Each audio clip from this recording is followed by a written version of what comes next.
ଚମ୍ପା ଚଢ଼େଇର ଥିଲେ 3 ବୋହୂ, କାବେରୀ, ଲତା ଆଉ ମିତା। ଚମ୍ପାର 3 ପୁଅ ସହରରେ କାମ କରିବା ଯୋଗୁଁ ସେ ଏକା ହିଁ ତା ବୋହୂମାନଙ୍କ ସହ ରହୁଥିଲା। ଚମ୍ପାର 3 ବୋହୂ ଥିଲେ ବହୁତ ବୋକା। ଦିନେ ସକାଳେ, ଆରେ ବଡ଼ ବୋହୂ, ରୋଷେଇ ସାରିଲୁ କି ନାହିଁ? ଭାରି ଭୋକ ଲାଗିଲାଣି। ଆରେ ସର୍ବନାଶ, କଣ କରୁଛୁ? ନିଆଁ ଜାଳୁଛୁ ଯେ ଜାଳୁଛୁ, ସେପଟେ ଭାତ ପୋଡ଼ିକି ଧୂଆଁ ବାହାରିଲାଣି। ତତେ କଣ ଦେଖାଯାଉନି? ମା, ତୁମେ ପରା କହିକି ଯାଇଥିଲ ନିଆଁ ଜାଳିବୁ, ଭାତ ଚୁଲିରେ ବସିଛି ଦେଖିବୁ। ମୁଁ ତ ସେମିତି କରୁଛି, ନିଆଁ ଜାଳୁଛି ଆଉ ଭାତକୁ ଦେଖୁଛି। ମୁଁ ତ କିଛି ବି ଭୁଲ କରୁନି। ଭାତକୁ କୋଇଲା କରି କହୁଛୁ, ମୁଁ କିଛି ଭୁଲ କରିନି। କୁଆଡେ ଗଲା ମୋ ବାଡ଼ି? ମା, ଆଉ ମାରନି, ମୁଁ ଯାଉଛି। ମା, ଦେଖିବା ଆସ, ମୋ ଘର ପାଇଁ କେତେ କଣ ଜିନିଷ ଆଣିଛି। ଓହୋ, କଣ ହେଲା? ଏତେ ପାଟି କାହିଁକି କରୁଛୁ? ଆରେ ବା, ଏସବୁ ବାସନ ତୁ ଘର ପାଇଁ ଆଣିଛୁ? ଭଲ କରିଛୁ। ହେଲେ ତୁ ବାସନ କିଣିବା ପାଇଁ ଟଙ୍କା କୋଉଠୁ ପାଇଲୁ? ମା, ତୁମର ଯୋଉ ପୁରୁଣା ଗହଣା ବାକ୍ସ ଥିଲା, ମୁଁ ସେସବୁ ବିକ୍ରି କରି ବାସନ ଆଣିଛି। କଣ ହେଲା? ତୁମ ସୁନାର ଗହଣା ବିକ୍ରି କରି ପିତ୍ତଳ ବାସନ ଆଣିଛୁ? ହେ ଭଗବାନ, ମୋ ମୁଣ୍ଡ କଣ ହେଇଯାଉଛି। ତତେ ବାସନ କିଣିବାକୁ କହିଲା କିଏ? ମା, ଆଜି ସକାଳେ ଆମ ଘର ରାସ୍ତା ଦେଇ ଏକ ବାସନବାଲା ଯାଉଥିଲା। ସେ କହୁଥିଲା ପୁରୁଣା ଜିନିଷ ବଦଳରେ ନୂଆ ବାସନ ନେଇଯାଅ। ମୁଁ ଘର ସାରା ଖୋଜିଲି, ହେଲେ ପୁରୁଣା ଜିନିଷ ପାଇଲିନି। ହଠାତ୍ ମୋର ମନେ ପଡ଼ିଲା ମା, ତୁମ ପାଖରେ ଥିବା ସେ ପୁରୁଣା ଗହଣା ବାକ୍ସ କଥା। ମୁଁ ସେ ପୁରୁଣା ଗହଣା ବାକ୍ସ ସହ ତା ଭିତରେ ଥିବା ସବୁ ପୁରୁଣା ଗହଣା ବି ବାସନବାଲାକୁ ଦେଇଦେଲି। ସେ ବାସନବାଲା ମୋ ଉପରେ ଖୁସି ହେଇ ମତେ ତାର ସବୁ ନୂଆ ବାସନ ଦେଇଦେଲା। ଦେଖୁନ ମା, ମୁଁ କେତେ ସାରା ନୂଆ ବାସନ ଆଣିଛି। ମୁଁ ବହୁତ ଭଲ କାମ କରିଛି ନା ମା? ଚୁପ୍ କର ବୋକି। ମୋ ସୁନାର ଗହଣା ମାଗଣାରେ ଦେଇ ତୁ କହୁଛୁ ଭଲ କାମ କରିଛୁ? ରହ, ଏବେ ତ ବାସନ କିଣା ଛଡଉଛି। ମା, କଣ କରୁଛନ୍ତି ମା? ମତେ ଆଉ ମାରନ୍ତୁନି, ନହେଲେ ବାସନ ସହ ମୁଁ ବି ଭାଙ୍ଗିଯିବି।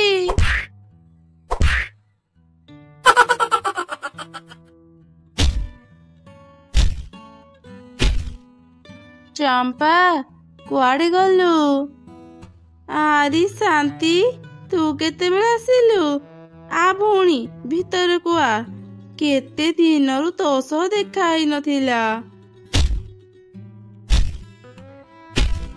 ଶାନ୍ତି, ଇଏ ମୋ ସାନ ବୋହୂ ମିତା। ଆରେ ମିତା, ଇଏ ମୋ ଭଉଣୀ ଶାନ୍ତି। ସେ ବିଦେଶରୁ ଆସିଛି। ଚମ୍ପା, ତୋ ସାନ ପୁଅର ବାହାଘର ସମୟରେ ମୁଁ ଆସିପାରି ନଥିଲି। ସେଥିପାଇଁ ଯେମିତି ସମୟ ପାଇଲି ତା ଘରକୁ ଚାଲି ଆସିଲି। ଚମ୍ପା, ମୁଁ ତୋ ପାଇଁ ବିଦେଶରୁ ଫୁଲ ଗଛ ଆଣିଦେଇଛି। ଏ ଫୁଲର ବହୁତ ଦାମ। ତୁ ନିଜ ବଗିଚାରେ ଏ ସବୁ ଫୁଲ ଗଛ ଲଗେଇ ଦେ। ବର୍ଷ ସାରା ଏ ଗଛରେ ଫୁଲ ଫୁଟେ। ତୁ ଏ ଫୁଲ ବିକ୍ରି କରି ଅନେକ ଟଙ୍କା ପାଇପାରିବୁ। ତୁ ସତ କହୁଛୁ ଶାନ୍ତି? ସେମିତି ହେଲେ ତ ଆମ ଘରେ ଆଉ ଅଭାବ ରହିବନି। ତତେ କେମିତି ଯେ ଧନ୍ୟବାଦ ଦେବି ଜାଣିପାରୁନି। ତୁ କେତେବେଳୁ ଆସିଲୁଣି? ତତେ ଭୋକ ଲାଗୁଥିବ, କିଛି ଖାଇନି। ଆରେ, ଏତେ ସାରା ଖାଇବା ରାନ୍ଧିବା କଣ ଦରକାର ଥିଲା? ମୁଁ କଣ ଏତେ ସବୁ ଖାଇପାରିବି? ଆପଣ ଚିନ୍ତା କରନ୍ତୁନି ମାଉସୀ, ଆପଣ ନ ଖାଇପାରିଲେ ମୁଁ ଖାଇଦେବି। ଓହୋ, ସବୁବେଳେ ଖାଲି ଆର ଖାଇବା ଚିନ୍ତା। ଯା, ମାଉସୀ ପାଇଁ ପାଣି ଗ୍ଲାସ ଆଣିବୁ।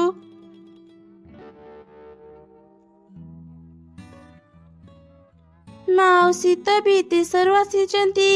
ସେ ଏମିତି ଷ୍ଟିଲ ଗ୍ଲାସରେ ତ ପାଣି ପିଇବେନି। ମୁଁ ମୋବାଇଲରେ ଦେଖିଛି ବିଦେଶରେ ସମସ୍ତେ କାଚ ଗ୍ଲାସରେ ପାଣି ରଖି ଷ୍ଟ୍ରରେ ପାଣି ପିଅନ୍ତି। ମୁଁ ବି ମାଉସୀଙ୍କ ପାଇଁ ସେମିତି କାଚ ଗ୍ଲାସରେ ପାଣି ନେଇଦିଏ। ନହେଲେ ମା ମତେ ପୁଣି ରାଗିବେ।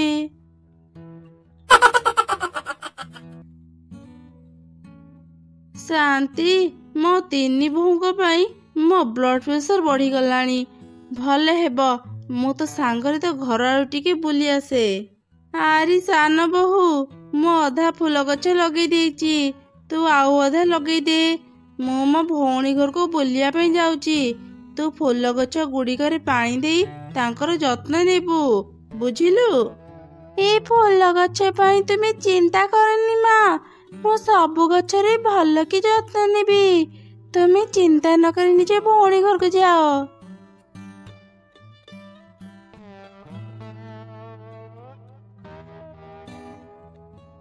ମୁଁ କାଲିରୁ ଗଛ ଲଗେଇ ସାରିଲିଣି, ହେଲେ ଏଯାଏଁ ତ ପାଣି ଦେଇନି। ଯାଏ ଶୀଘ୍ର ଏଇ ଗଛ ମାନଙ୍କୁ ପାଣି ଦେଇଦିଏ।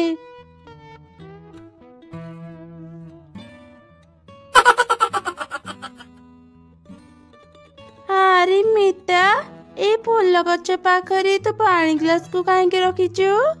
ଆରେ ଦିଦି, ଏ ସବୁ ଗଛ ପରା ଶାନ୍ତି ମାଉସୀ ବିଦେଶରୁ ଆଣିଛନ୍ତି।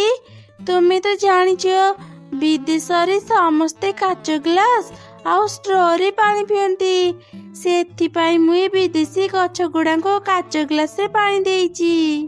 ଭଲ କରିଛୁ, ମା ଯେତେବେଳେ ଆସିବେ ତୋର କାମ ଦେଖି ତୋ ଉପରେ ଖୁସି ହେଇ ତୋର ବହୁତ ପ୍ରଶଂସା କରିବେ।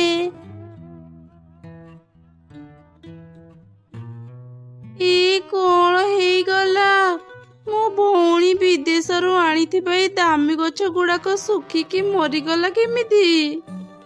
ମା, ତୁମେ ଆସିଗଲ, ମୁଁ ତୁମକୁ ହିଁ ଅପେକ୍ଷା କରିଥିଲି। ମା ଦେଖ, ମୁଁ ବିଦେଶୀ ଗଛ ପାଖରେ କେତେ ସୁନ୍ଦର କରି ବିଦେଶୀ ଷ୍ଟାଇଲରେ ପାଣି ରଖିଦେଇଛି। ତଥାପି ଗଛ ଗୁଡାକ ଶୁଖିଗଲା। ଭାବିଥିଲି ତୋ ମୁଣ୍ଡରେ ଟିକେ ହେଲେ ବୁଦ୍ଧି ଅଛି, ହେଲେ ନା, ତୋ ଉପରେ ଭରସା କରି ମୁଁ ଏତେ ଦାମୀ ଗଛ ଗୁଡାକ ହରେଇଲି। ରହ, ଏବେ ତ ବିଦେଶୀ ଷ୍ଟାଇଲ ଝଡଉଛି।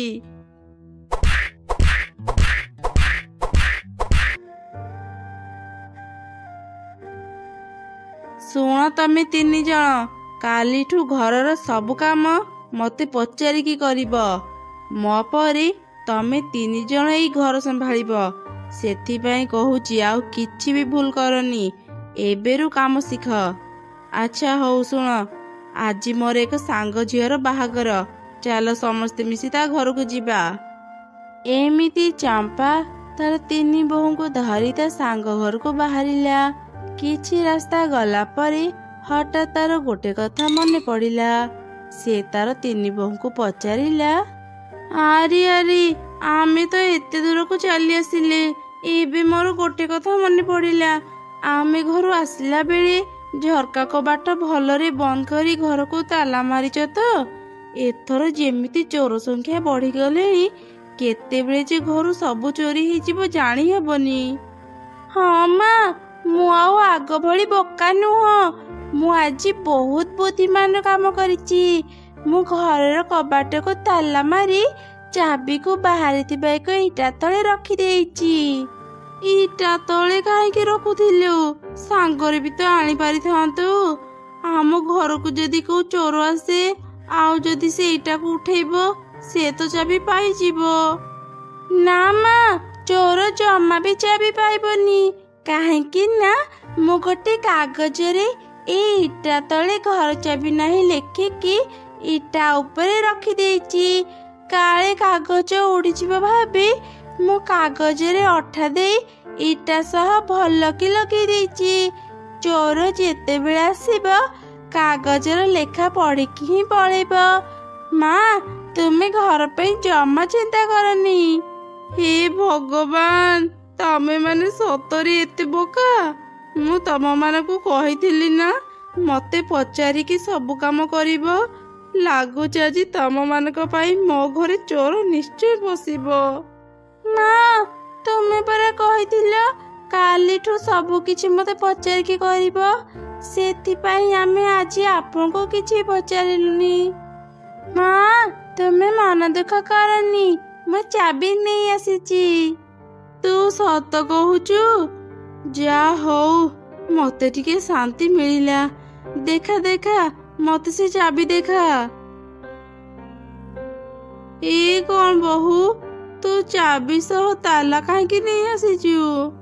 ମା, ମୁଁ ପ୍ରଥମେ ଭାବୁଥିଲି ଖାଲି ଚାବି ନେଇ ଯିବି, ହେଲେ ଆଉଥରେ ଭାବିଲି ଯଦି ତାଲା ଚୋରି ହେଇଯିବ, ସେଥିପାଇଁ ମୁଁ ତାଲା ଆଉ ଚାବି ଏକା ସାଙ୍ଗରେ ନେଇ ଆସିଲି। ମୁଁ ଠିକ କରିଛି ନା ମା? ତିନି ବୋହୂଙ୍କ ଏପରି ବୋକାମି ଦେଖି ଚମ୍ପା ଆଉ କିଛି ବି କହିଲାନି। ସେ ଶୀଘ୍ର ନିଜ ଘରକୁ ଆସିଲା। ତା ପଛେ ପଛେ ତାର ତିନି ବୋହୂ ବି ଆସିଲେ। ତାଙ୍କ ଘର ଟିକେ ଦୂରରେ ଥିଲା। ସେମାନେ ଘରକୁ ଫେରି ଦେଖିଲେ ସତ ସତିକା ତାଙ୍କ ଘରେ ଚୋର ପଶିଥିଲା। ଆଉ ତାଙ୍କ ଘରେ ଥିବା ସବୁ ଦାମୀ ଜିନିଷ, ଟଙ୍କା, ସୁନା, ଗହଣା ସବୁ କିଛି ଚୋରି ହେଇଯାଇଛି। ଏମିତି ଦେଖି ତିନି ବୋହୂ ନିଜ ଭୁଲ ବୁଝିପାରିଲେ। ସେମାନେ ଜାଣିଗଲେ ସେମାନେ କେତେ ବଡ଼ ଭୁଲ କରିଛନ୍ତି। ସେଦିନ ପରଠାରୁ ତିନି ବୋହୂ ଯାହା ବି କରୁଥିଲେ ତାଙ୍କ ଶାଶୁକୁ ପଚାରିକି କରୁଥିଲେ। ଏମିତି ଧୀରେ ଧୀରେ ସେ ତିନି ଜଣ ସବୁ କାମ ଶିଖିଗଲେ। ଗାଁର ଶେଷ ମୁଣ୍ଡରେ ଏକ ଭଙ୍ଗା ଘର ଥିଲା। ସେଇ ଭଙ୍ଗା ଘରେ ଏକ ବୁଢ଼ୀ ପିଶାଚି ରହୁଥିଲା। ସେ ପିଶାଚିଟି ଏକ ଛୋଟ ବିଲେଇ ପାଳିଥିଲା। ମିଆଉ ମିଆଉ। ମା ସୁନା ବିଲେଇ, ତତେ ଭୋକ ଲାଗିଲାଣି? ଛେଳି କ୍ଷୀର ପିଇବୁ? ପିଶାଚିର ଘର ବାହାରେ ଏକ ବଡ଼ ଖୋଲା ପଡ଼ିଆ ଥିଲା। ସେଠି ଅନେକ କଅଁଳିଆ ଘାସ ଥିବାରୁ ଯେଉଁମାନେ ବି ଛେଳି ରଖିଥିଲେ ସେମାନେ ପ୍ରତିଦିନ ଛେଳି ଧରି ସେଠାକୁ ଯାଉଥିଲେ। ଆଚ୍ଛା ଭଉଣୀ, ମୁଁ ଏ ଗାଁକୁ ନୂଆ ଆସିଛି। ମୁଁ ଶୁଣିଲି ଏଠି ଗୋଟେ ପିଶାଚି ରହୁଛି। ହଁ ଭାଇ, ତୁମେ ଠିକ ଶୁଣିଛ। ହେଲେ ଏଠାକୁ ଆସିବା ପାଇଁ କଣ ତମମାନଙ୍କୁ ଭୟ ଲାଗେନି? ଆରେ ନା ନା, ଆଗରୁ ଭୟ ଲାଗୁଥିଲା, ହେଲେ ଏବେ ଆଉ ଭୟ ନାହିଁ। ବେଳେ ବେଳେ ତ ମୁଁ ଏକୁଟିଆ ବି ମୋ ଛେଳି ନେଇ ଏଠାକୁ ଆସେ। ଏଠି ଛେଳି ଚରେଇବା ପାଇଁ ପିଶାଚି ଆମକୁ ଅନୁମତି ଦେଇଛି। ତା ବଦଳରେ ପିଶାଚି ପାଳିଥିବା ବିଲେଇ ପାଇଁ ଆମେ ପ୍ରତିଦିନ ଗୋଟେ ଗିନା ଛେଳି କ୍ଷୀର ରଖିଦେଉ। କଣ ହେଲା, ଗୋଟେ ଗିନା କ୍ଷୀର? ହଁ, ପ୍ରତିଦିନ ଆମେ ସମସ୍ତେ ପାଳି କରି ପିଶାଚିର ଘର ବାହାରି ଗୋଟେ ଗିନା କ୍ଷୀର ରଖିଦେଉ। ସେଥିପାଇଁ ତ ଆମର କିଛି ବି ଅସୁବିଧା ହୁଏନି। ତା ମାନେ ତ ମୁଁ ବି ଯଦି ଏଠାକୁ ଛେଳି ଚରେଇବାକୁ ଆସିବି, ମତେ ବି ତ ଗୋଟେ ଗିନା କ୍ଷୀର ଦେବାକୁ ପଡ଼ିବ। ହଁ, ତୁମେ ବି ଦେବ, ହେଲେ ଆଜି ମୁଁ କ୍ଷୀର ରଖିଦେଉଛି, କାଲି ତୁମ ପାଳି। ରାଜୁ ନାମକ ସେଇ ଲୋକଟି ଆଉ କିଛି ବି କହିଲାନି, ହେଲେ ସେ ମନରେ କିଛି ଉପାୟ ଚିନ୍ତା କରୁଥିଲା। ପରଦିନ ସକାଳେ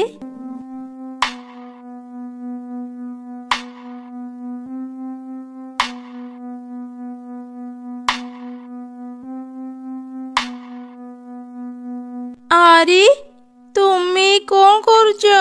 ସେଇଟା କଣ କ୍ଷୀରରେ ମିଶଉଛ? ଆଜି କଣ ତୋର ମନେ ନାହିଁ?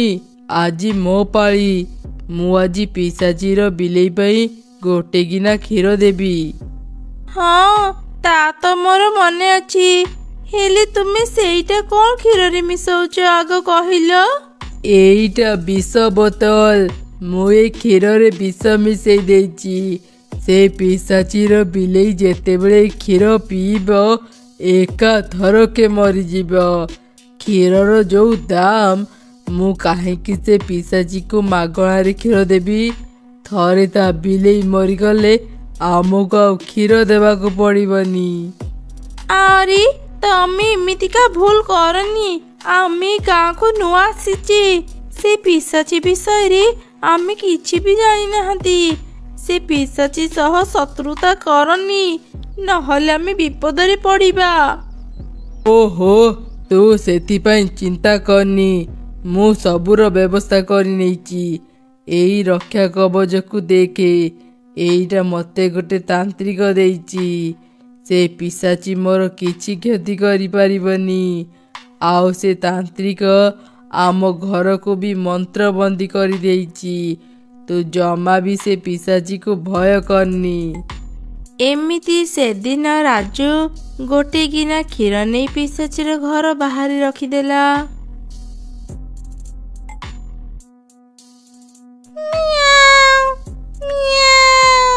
ବୁଝିଗଲି ମୋ ଧନ, ତତେ କ୍ଷୀର ଦରକାର ତ ମୁଁ ଏବେ ଆଣି ଦଉଛି।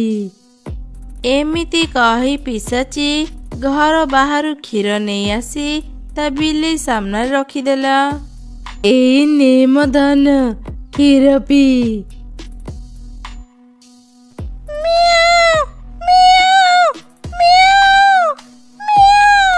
ଆରେ କଣ ହେଲା ତୋର? ତୁ ଏମିତି ଛଟପଟ କାହିଁକି ହଉଛୁ?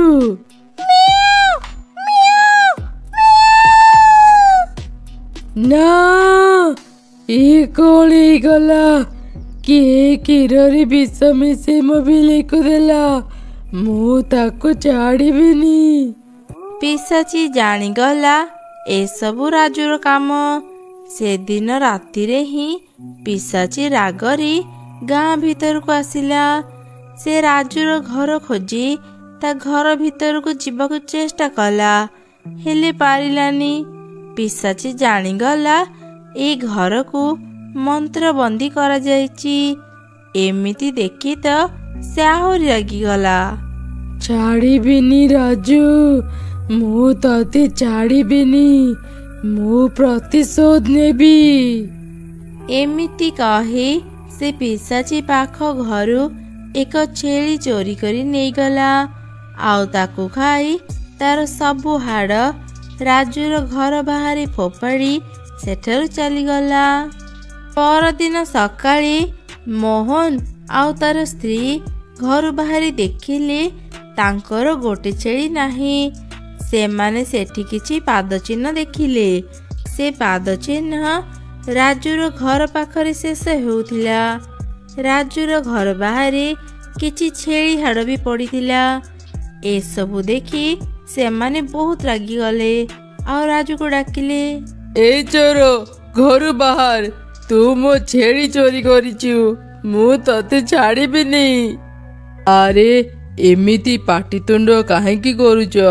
ମୁଁ କାହାର ବି ଛେଳି ଚୋରି କରିନି। ସେମାନଙ୍କ ଝଗଡ଼ା ବହୁତ ବଢ଼ି ଯିବାରୁ ସମସ୍ତେ ସେ ଗାଁର ସରପଞ୍ଚ ପାଖକୁ ଗଲେ। ସରପଞ୍ଚ ବାବୁ, ଏ ଲୋକଟା ଚୋର। କାଲି ରାତିରେ ସେ ଆମର ଗୋଟେ ଛେଳି ଚୋରି କରି ନେଇଛି। ଘର ବାହାରେ ତାର ପାଦ ଚିହ୍ନ ବି ପଡ଼ିଛି। ତା ସହ ତା ଘର ବାହାରେ ଛେଳି ହାଡ଼ ବି ପଡ଼ିଛି। ଇଏ ଆମ ଛେଳି ଚୋରି କରି ଖାଇ ଦେଇଛି। ନା ନା, ମତେ ବିଶ୍ୱାସ କର, ମୁଁ ଛେଳି ଚୋରି କରିନି। ତୁ ଯଦି କରିନୁ ତାହେଲେ କିଏ କରିଛି? ଆମ ଗାଁ ବାହାରେ ରହୁଥିବା ସେ ପିଶାଚି କରିଛି। ନା, ସେ ପିଶାଚି କାହାର ବି କ୍ଷତି କରେନି। ତୁ ମିଛ କହନି। ତୁ ହିଁ ମୋହନର ଛେଳି ଚୋରି କରିଛୁ। ଜୋରିମାନା ହିସାବରେ ତୁ ନିଜର ଗୋଟେ ଛେଳି ମୋହନକୁ ଦେ। ପିଶାଚିର ବିଲେଇକୁ ବିଷ ଦେଇ ମାରିବା କଥା ରାଜୁ କାହାକୁ ବି କହିପାରିଲାନି। ସମସ୍ତେ ତାକୁ ଗାଁରୁ ବାହାର କରିଦେବେ ଭାବି ସେ ଚୁପ୍ ରହିଲା ଆଉ ନିଜର ଏକ ଛେଳି ମୋହନକୁ ଦେଇଦେଲା। ସେଦିନ ରାତିରେ ପିଶାଚି ପୁଣି ଗାଁ ଭିତରକୁ ଆସିଲା ଆଉ ଜଣଙ୍କର ଛେଳି ଚୋରି କରି ଖାଇଦେଲା।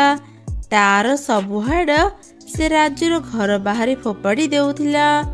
ରାଜୁ ଜାଣିଗଲା ଏସବୁ ପିଶାଚିର କାମ, ହେଲେ ସେ କାହାକୁ ବି ଏକଥା କହିପାରୁନଥିଲା। ଏମିତି ପ୍ରତିଦିନ ପିଶାଚି ଗାଁର ଗୋଟେ ଲୋକଠାରୁ ଛେଳି ଚୋରି କରି ଖାଉଥିଲା ଆଉ ତାର ସବୁ ହାଡ଼ ରାଜୁର ଘର ବାହାରେ ରଖି ଦେଉଥିଲା। ସମସ୍ତେ ରାଜୁକୁ ହିଁ ଚୋର କହୁଥିଲେ। ଜୋରିମାନା ହିସାବରେ ରାଜୁ ତାର ଗୋଟେ ଛେଳି ସେମାନଙ୍କୁ ଦେଉଥିଲା। ଧୀରେ ଧୀରେ ରାଜୁର ସବୁ ଛେଳି ସରିଗଲେ। ଦିନେ ରାତିରେ ପିଶାଚି ରାଜୁର ରୂପ ନେଇ ସରପଞ୍ଚ ଘରୁ ଛେଳି ଚୋରି କରୁଥିଲା। ଏକଥା ସରପଞ୍ଚ ଦେଖି ପକେଇଲା। ए बदमाश राजू एଯାଏଁ ସୁଧୁରିନି। ମୋ ଘରୁ ଛେଳି ଚୋରି କରିବାକୁ ତାର ସାହସ କେମିତି ହେଲା? ସକାଳ ହେଉ, ମୁଁ ତାକୁ ଏ ଗାଁରୁ ବାହାର କରିଦେବି। ପରଦିନ ସକାଳେ ସବୁ ଗାଁ ବାଲା ରାଜୁର ଘର ବାହାରେ ଆସି ଜମା ହେଲେ। ବାହାର କର, ଏ ଚୋରକୁ ଏ ଗାଁରୁ ବାହାର କର। ହଁ ହଁ, ଏ ଚୋରକୁ ଏ ଗାଁରୁ ବାହାର କରିଦିଅ। ସମସ୍ତଙ୍କ ପାଟିତୁଣ୍ଡ ଶୁଣି ରାଜୁ ଘରୁ ବାହାରି ଆସିଲା। ସେ କାନ୍ଦି କାନ୍ଦି ସମସ୍ତଙ୍କୁ ସବୁ କଥା କହିଲା।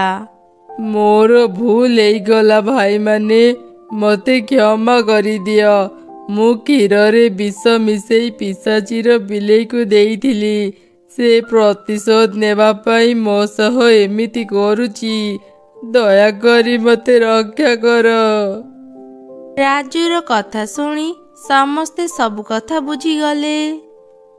ହେ ଭଗବାନ, ତୁ ଏ କ'ଣ ସର୍ବନାଶ କରିଦେଲୁ? ଏବେ ଆମକୁ ସେ ପିଶାଚୀ ଆଉ ଛାଡ଼ିବନି। ତମେ ମାନେ ଗୋଟେ କାମ କର, ସମସ୍ତେ ତା ପାଖକୁ ଯାଇ କ୍ଷମା ମାଗ। ମୁଁ ଜାଣେ ସେ ପିଶାଚୀର ମନ ବହୁତ ଭଲ। ସେ ତମମାନଙ୍କୁ କ୍ଷମା କରିଦେବ। ମୋ ଘର ବିଲେଇ ଛୁଆ ଦେଇଛି, ତାଠୁ ଗୋଟେ ସୁନ୍ଦର କଳା ବିଲେଇ ଛୁଆ ପିଶାଚୀକୁ ନେଇ ଦିଅ, ସେ ଖୁସି ହେଇଯିବ। ସେ ବୁଢ଼ୀ ମାର କଥା ଶୁଣି ସମସ୍ତେ ଏକ କଳା ବିଲେଇ ଛୁଆ ଆଉ କିଛି କ୍ଷୀର ଧରି ପିଶାଚୀର ଘରକୁ ଗଲେ। ଆମକୁ କ୍ଷମା କରିଦିଅ ପିଶାଚୀ, ଆମେ କିଛି ବି ଜାଣିନଥିଲୁ। ଦୟାକରି ଏଇ ଥରକ ଆମକୁ କ୍ଷମା କରି ଛାଡ଼ି ଦିଅ। ଏଇ ଦେଖ, ଆମେ ତୁମ ପାଇଁ ସୁନ୍ଦର ବିଲେଇ ଛୁଆ ଆଣିଛୁ। କାଇଁ ମୋ ଧନ, ମତେ ମୋ ବିଲେଇ ଛୁଆକୁ ଦିଅ। ଏଇ ଯେ ଧନ, ମୁଁ ତତେ ଫେରି ପାଇଗଲି। କୋଉଠି ଥିଲୁ ମୋ ସୁନା? ପିଶାଚୀ, ଏଇ ଲୋକଟା ସେଦିନ ବିଲେଇର କ୍ଷୀରରେ ବିଷ ମିଶେଇଥିଲା। ଆମେ ତାକୁ ଏ ଗାଁରୁ ବାହାର କରିଦେବୁ। ମୋର ଭୁଲ ହେଇଯାଇଛି, ମତେ ଏଇ ଥରକ କ୍ଷମା କରିଦିଅ। ମୁଁ ଆଉ କେବେ ବି ଏଭଳି ଭୁଲ କରିବିନି। ତାକୁ ଏଇ ଥରକ ଛାଡ଼ି ଦିଅ। ସେ ନିଜ ଭୁଲର ଶାସ୍ତି ପାଇଯାଇଛି। ଅନୁତାପ କଲେ ପାପ ଧୋଇ ହେଇଯାଏ। ମୁଁ ତାକୁ କ୍ଷମା କରିଦେଇଛି। ତାପରେ ଖୁସି ହେଇ ସବୁ ଗାଁ ଲୋକେ ଘରକୁ ଫେରି ଆସିଲେ। ପିଶାଚୀ ବି ବିଲେଇ ଛୁଆକୁ ପାଇ ଖୁବ୍ ଖୁସିରେ ତାର ଯତ୍ନ ନେଉଥିଲା।